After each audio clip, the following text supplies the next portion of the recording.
What's up, pop culture universe? Welcome back. Today we are reviewing Army of the Dead, Zack Snyder's new release. Did drop in theaters over kind of the last week or so at the time of this recording, but it dropped on Netflix on May 21st, and we're going to do a reasonably short spoiler-ish review of it. We're not going to spoil it too much because it has just recently come out, but we are going to get into it. So yeah, give it a watch first before watching this review. But I'll be the host for this. My name is Bogz, with my lovely co-host. Her name is Sol. Introduce yourself to the people, Sol. Hello. Yes, I'm ready here for this Zack Snyder review because you and I are big fans of him. We loved his the Snyderverse. We want to release the Snyderverse. Let's do it, and we want more Justice League, more of all of his ideas there in the DC. So we're Snyder fans, and we're here to review Army of the Dead. Damn right. I think he's really good and he's gifted. And for me, I know he gets a bit of criticism sometimes, which I do understand some of it, but he hasn't had too many misses for me, and this was not a miss. I think he's back to back. He's had two bangers for me in terms of Justice League, his Justice League, and Army of the Dead. So yeah, as I said, it was released in theaters. Now recently dropped on Netflix. I watched it on Netflix. Kind of wish I watched it in the theaters because he's very stylized.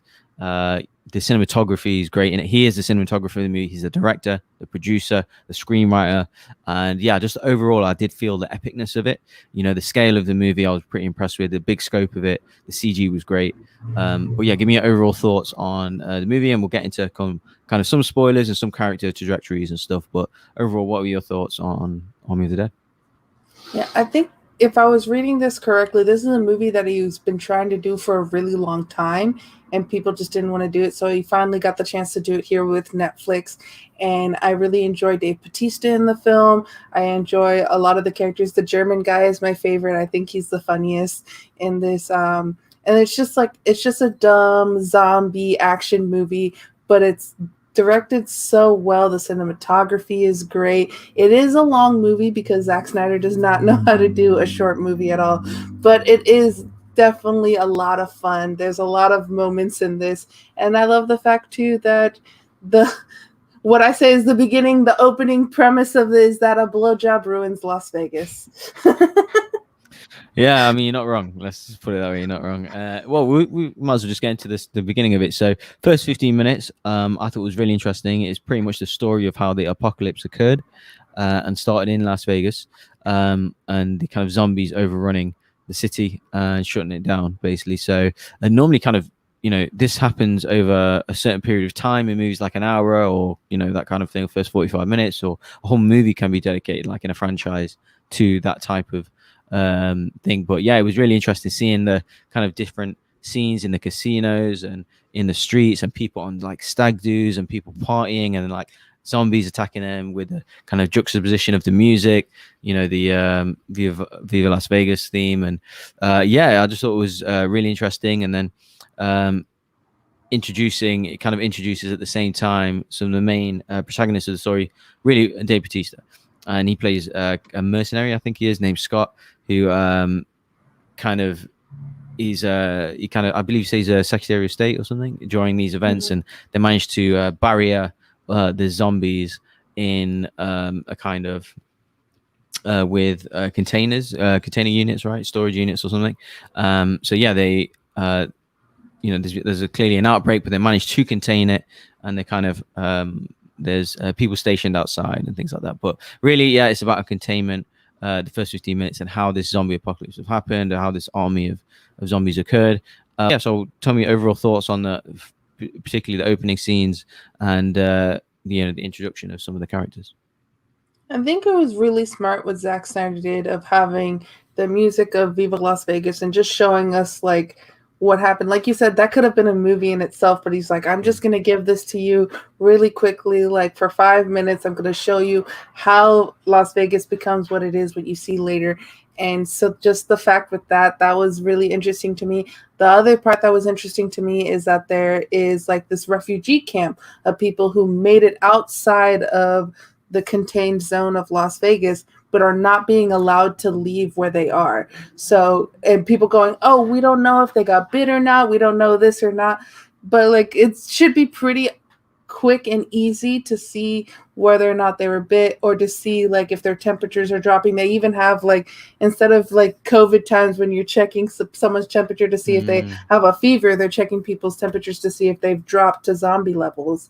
And so these people are being left there, and we didn't get as much story about that there. There's a few like little details there, but that was the moment too that like was interesting me the most at the beginning of the movie, is that there's these people that are not allowed to leave these little refugee camps right outside of those shipping containers that is holding the zombies inside of Las Vegas. Yeah, some really prescient themes I thought in this. With the whole temperature gauging stuff, and people being contained and diseases and things like that. So really prescient. And I think Zack Snyder does, even though this was filmed 2 years ago. I think Zack Snyder does bring in real life and current day-to-day issues, and implements that in kind of mythology and lore and fantasy and things like that. And I love the way he does that. And then kind of Dave Bautista's character. He is offered a job to steal or take $200 million, which is in a vault in a casino in the middle of this, in the middle of all the zombies, which they've, in effect overtook Las Vegas. So in one of the hotels in the bottom, in the kind of vault, in the there's $200 million, and he's offered a cut out of it, and he's been told hire your own mercenaries, hire your own crew, and then try and take that, and we'll give you a cut for it, because that's the kind of deal they've been offering. He does, of course, takes it, hires a range of different, a bit like Ocean's 11 type thing, a range of different people that are applicable for that. So helicopter pilot, someone who breaks into a vault, and just all around assembly of different badasses, basically. So whether they're mercenaries or good shooters or assassins, whatever the case is, and it does have the trope of, like I said, the Ocean's 11 thing, where it's kind of an inside man, or someone on who was from the person from who gave them the job. He sends kind of one of his own to kind of oversee the whole thing, but you just know you can't trust him. And is there, so from that, I'll kind of, from them characters there, some of my favorite characters are Amari Hardwick. He's obviously the guy from I forgot what's the series called, Power. Not a big fan of Power, not gonna lie. So I didn't. I kind of rolled my eyes when he was on. So because I really have a dislike for that series, to be honest. But I thought he was great in this. I thought he was just suited for the right type, right type of character. He kind of worked with Dave Bautista's character well. Tig Notaro, so she plays Mary Ampe. She's the helicopter pilot. Mm-hmm. And this was so fascinating, like, because I could kind of tell some of the scenes, like she was in, it was really CG heavy, and she was brought in. Anyone that doesn't know, of course, she was brought in as an additional cast member after filming was done. So she was not there when it was filmed 2 years ago. She was brought in because one of the actors who played her role was kind of pulled from the movie. So she stepped in. All her scenes, were done via green screen or with CG, and were implemented into scenes. So she hasn't met some of the characters. So I've just read an interview a couple of days ago. She hasn't met Dave Bautista, even though she had several scenes with him. Yeah, in the same scene together. But yeah, that's how kind of well the CG was and the effects was, and how well they kind of made this movie. So they're my favorites, probably. A lot of goes without saying, like a lot of like surprising representation. Like Indian actresses with, obviously we had black characters, a few Latinas all on screen together, which I thought was really nice. So yeah, lots of standout characters. It was funny as well. So yeah, like lots of kind of a range of different people there as well. So yeah, tell me overall who your favorite characters. I like is it the Coyote character as well? The kind of leader of the in the army kind of in the kind of zombie area. I thought she was cool as well. But yeah, tell me your favorite characters and kind of who the main standouts for you. Yeah, when it got to the moment of like, oh, this is a heist movie with zombies, I messaged Bogz and Sean immediately. I was like, oh, so it's a heist movie. So I was like, that got me even more into it, because at first I was like, okay, where are you going with this, Zack Snyder? And then when they were like, oh, here's a job, you have to do it there, so you just have to get past all of these zombies. I was like, that is super interesting. I'm here for it. like I said earlier, like the German guy, Dieter, who's played by Matthias Schweighofer. I'm Sounds right. probably pronouncing that wrong, but he was my favorite. He's the guy who's gonna be able to get into the safe. So like that, they have each person that knows how to do their own job. He's the one. He's the safe guy. So he doesn't know how to kill zombies. Never killed a zombie at the beginning. When he's like, wait, how do we kill them? He's the one asking all the questions, and then like you have these characters like, oh man, he's gonna get one of us killed. Screams Because when we have he's to protect when him. he sees a Yeah, zombie. has the proper reaction of when a zombie comes around is screaming, but Yeah. he does get a kill, and his little dance that he does the first time he kills a zombie, like because he's so excited and so shocked that he was able to do it, that was super cute. And the fact too that he did stick up for himself when like he's trying to open the safe and they're coming down being super loud, and he turns around and he goes, do you know what that is? Goes, there's 4 times. Goes, if you interrupt again, this will be locked forever. Goes, I need quiet for 30 minutes. So like that was the first moment that he literally like he stepped up instead of being like the scaredy cat of the group. He was just like, everyone shut up. I need to go do my work if you want this money. So he was probably like just his whole character arc through the whole thing, and just like him, he was the funniest to me. So I enjoyed him the most. Yeah, I did like the guy who was on the inside as well. I believe his name, I'm just checking now, is oh no, sorry. The one of the best characters for me was that Cummings character, the guy who was kind of in charge of the people in the camps and stuff. And he was so creepy. How he was dealing with Scott Dave Bautista's daughter. I think her name was Kate. Who's played by Ella Pennell. The guy's name is Theo Rossi. He's obviously changed to a zombie. They use him to sacrifice him. I thought he was so good. He was so evil. It was like He a got what he horrible villain. deserved. Yeah, absolutely. But yeah, no, he was so you just kind of, it made you root for the other characters more because they were like already vulnerable, and like he was just taking advantage and intimidating them, and just like you said, go he deserved. And But yeah, that moment too, when he got what he deserved, that made Coyote super interesting. Because at first you're like, okay, she's the way into Las Vegas, like into the area where the zombies are. But from that moment, you're like, oh, this chick is super interesting. Like, I wonder where the stuff with her is going to go. And her ending there, I have a little bit of theories about, I think she might be, if it would have been, if they wouldn't have been nuked at the end, I think she would have become the zombie queen. maybe. I really like Garrett Dillahunt as well. Who was Martin? He was the guy on the inside. Sorry, who I was referring to. Yeah, because you didn't know his motives. You know, we've seen it so many times. You know, in Aliens, these kind of movies that there's someone having ulterior motives, and yeah, he was really good in it. And I don't know the girl's name. I'm trying to look for it now. That she was like Rambo. She had the kind of red bandana. The way she kind of fought off all them zombies after that she was sent the wrong way. In the kind of almost, it was like a waxworks place where they're all hibernating. Sorry, all the zombies were hibernating. Samantha Wynn. She Yeah, played Chambers. she was great. I was like, who is this? Like, yeah, the way that she fought out, full yeah, badass.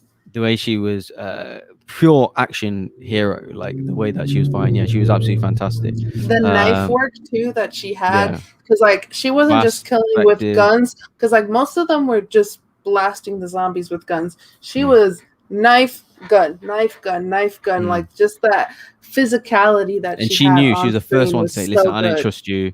I don't trust you. You're getting found out. You get your comeuppance." And then she got hers. Unfortunately, she got screwed over. But yeah, it's great action sequence. I love the way it was shot. It was so dark.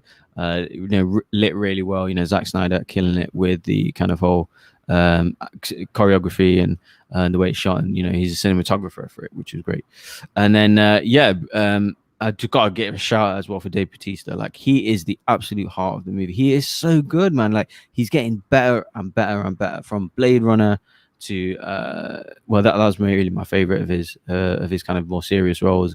And obviously James Bond movie he was in, and this one, Hotel or something like that, like where the movie wasn't that good, but he was really good in it, like his character work.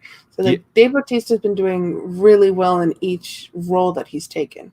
For sure. And obviously Drax in as Guardians well. of the Galaxy. Yeah. He's honestly getting better and better, and he's because he's funny, he's physical, he's you can do the serious stuff. So yeah, it's and I quite like the screenplay. I quite like the scripting because it's really easy to follow. I know, so like with I know it seems like really basic, but with this many characters and they're talking about different people in different locations, I just thought it was really easy. Like there's no kind of, I didn't get confused at any point, or I didn't get it was just it felt like a really simple story, like easy to follow along. You could be really whatever age and keep up with it, where it wasn't too complex, or which, like for example, World War Z, I felt it's quite similar, but with that story, it's a political element to it. You get a little bit, it's hard to, not all the easiest to follow, but I thought this was really simple. So yeah, I thought Zack Snyder done well there. And also the set designs, like in the casinos, throughout the hotels, because some parts are really kind of dimly lit, and they're creeping through kind of closed hotels and up into the vaults and stuff, and sometimes they turn the lights on, and the casinos are full and there's zombies coming in. The makeup as well I thought was great, particularly the main zombie characters, like the people acting as zombies did really well too. Yeah, and then absolutely. There was something really, like, it would have been really easy for Zack Snyder to leave them in the story and like go towards to like Washington DC, where they were making the decisions to nuke Las Vegas, or like the politicians or any of that. He could have very easily did that, and he didn't. And that's probably one of my favorite decisions of this movie, is the fact that we stay with these characters the whole time and their journey throughout Las Vegas, that we're never taken away from that story. And it would have been something really easy to do, and other directors or other screenwriters might have done that. And Zack Snyder was like, no, we're staying with these characters, and when they find something out, that's when the audience is going to find it out as well. Yeah, and like I said, the CG I thought was good with the zombies, because they use practical and CG as well. So like with some of the kind of obviously the blood squirting and the makeup, it just adds to the kind of overall just kind of I don't know, just there's more kind of depth to it, more it just looks better, like when you use a good mix of practical instead of all CG, where it's like, oh, okay, this is a bit too unrealistic. So yeah, I really love that. So yeah, I mean, obviously I'm not going to spoil the whole ending, but there is like a, I don't know if I should say it, but yeah, no, I won't spoil it. So I was going to say it has a, no, I keep meaning to go there, but no, I mean, I kind of did already a little bit. So yeah, I mean, I thought it finished strong. Obviously they're fighting an army of zombies, so not everyone survives. Let's just say that. Yeah, and I just thought it was super fun, and a little twist at the end. But overall, is I say a couple of dislikes, because obviously it's a perfect far from it. The dislikes I had of the movie was I thought it was too long. It felt, I think it's 2:35 with credits, so doesn't need to be that long at all. I think they could have cut half an hour off the movie. I don't know where exactly, because even in the movie, like I was trying to think which parts like they could have cut the stuff off. I don't really know. So I think maybe some of the zombie stuff, like with the king and queen zombies, like I think his name is Zeus actually. But yeah, them the lead, the main zombies. I think some of the stuff with them was a little too long, just like hanging on them a little bit. Too there in like that moment too, like that could have been cut. That was a little weird. Yeah.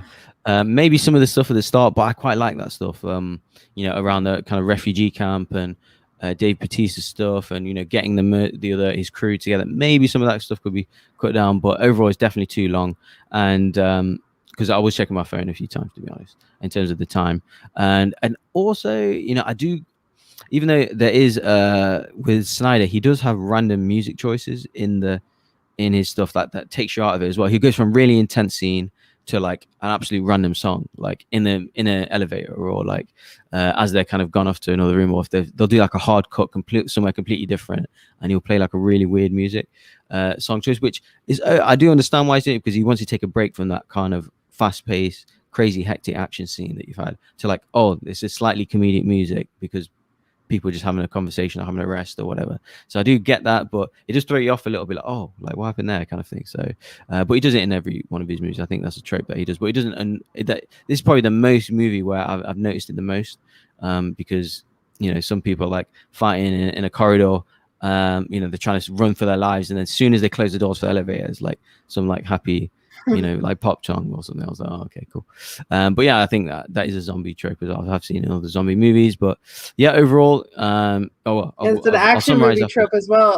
Mr. and Mrs. Smith, they do that as well. Sure, like Hot Fuzz, Yeah, these kind of movies. Yeah, yeah. yeah. But yeah, overall, before we give overall thoughts, did you have any dislikes or any kind of criticisms at all?